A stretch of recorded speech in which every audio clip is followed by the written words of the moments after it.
So chances are, if you're finding my content, you're on a spirituality mindset manifestation journey, right?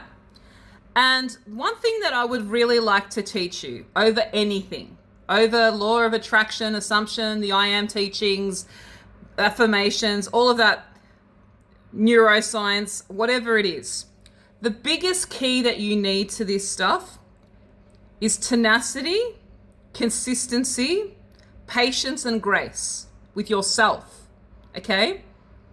A lot of you have been programmed to be perfectionists. You've been walking on the planet for many years thinking the way that you do, and you get frustrated before you get results.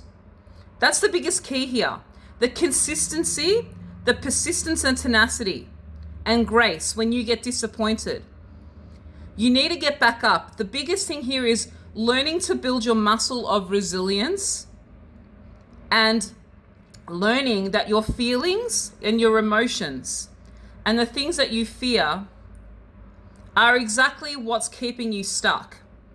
Everyone will sell it as you're being lazy or you're being this. It's not that at all. There's like a pre-programmed wall that you've had there for many years that it's kind of got like a comfort zone, right? And that hurt that you're feeling, or that fear that you're feeling, or that doubt that you're feeling, or that anger that you're feeling, or that frustration that you're feeling, or that whatever negative insert emotion here you're feeling is your wall, right? And when you start to hit that pain threshold and you start to hit that emotion, or you start to feel that rise in your body, you want to run. Your natural response is to run. Your natural response is to, I don't want to feel that. And the thing that really frustrates me about this community is this kind of like, you need to feel good. You need to like say all these affirmations to saturate your brain. But what a lot of it does is it stops you from actually like sitting through it. And actually, in actual fact, it teaches you to avoid it. And the whole reason why you're stuck is because you keep avoiding it and thinking it has power. And that's the biggest issue here, is because you're giving it power, because you're giving it your attention. Now, it's not about not giving it attention. It's about not thinking it has power. That doesn't mean you don't feel it. It doesn't mean that you don't see it or that it's not real. It's realizing that those emotions are the wall, or if you want to call it ego, false self, whatever you want to tote and label it. That's not who you are. Who you are is the awareness of where you think you are. I hope that makes sense. And it's about you consistently observing it, not becoming it.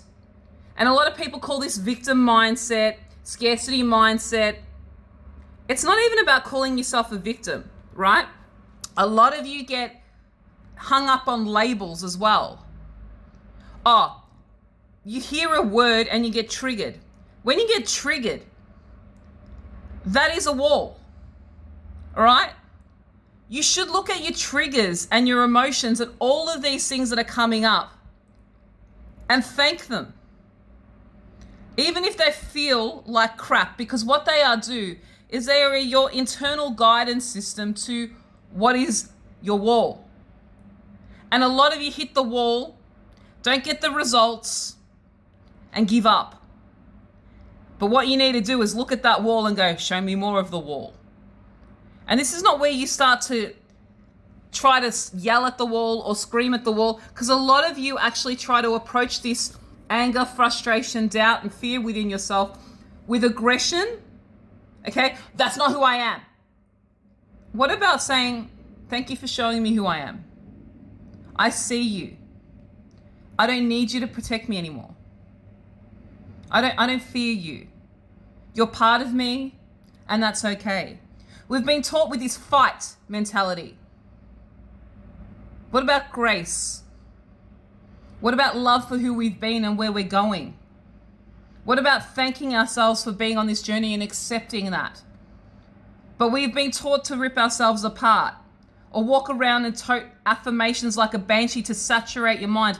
It's not about saturating your mind. It's about actually sitting with yourself and accepting yourself. loving yourself. And that's where improvement comes from. It's not about denying who you've been, the mistakes you've made, the frustrations you've had, the trauma you've experienced. It's about taking that and expanding, loving you, loving every aspect of you, not being ashamed or fearing it, and consistently saying, no, thank you, I don't need that anymore. It's not serving me. You're not broken. There's nothing faulty about you. You are whole, perfect, and complete just as you are. But you've been taught to think that you're not. You've been taught to change your programming because there's a faulty program. No, it's not. It's not even a program. It's a choice. You're just making different choices now. You're just selecting a different version of who you're becoming. But that's not denying who you used to be. That's not running from who you used to be. Know the difference. A lot of people who are in this community are causing people to think there's something wrong with them all the time. And it's such a shame because you are a beautiful, evolving, spiritual being walking this plane to grow and expand. And that experience includes all versions of you that didn't know better. Just remember that. You're not a robot. You're a beautiful creation. And that sometimes comes with chaos, and sometimes it comes with joy, and it comes with growth. But what you need in this journey is resilience, patience, grace, and tenacity, and not to fear who you are becoming or who you used to be. If you want to work with me to get to the bottom of some of these blocks that you think that you may have, reach out to me. I would love to work with you. The links are in my bio. Have a beautiful day, and thanks for listening. Bless.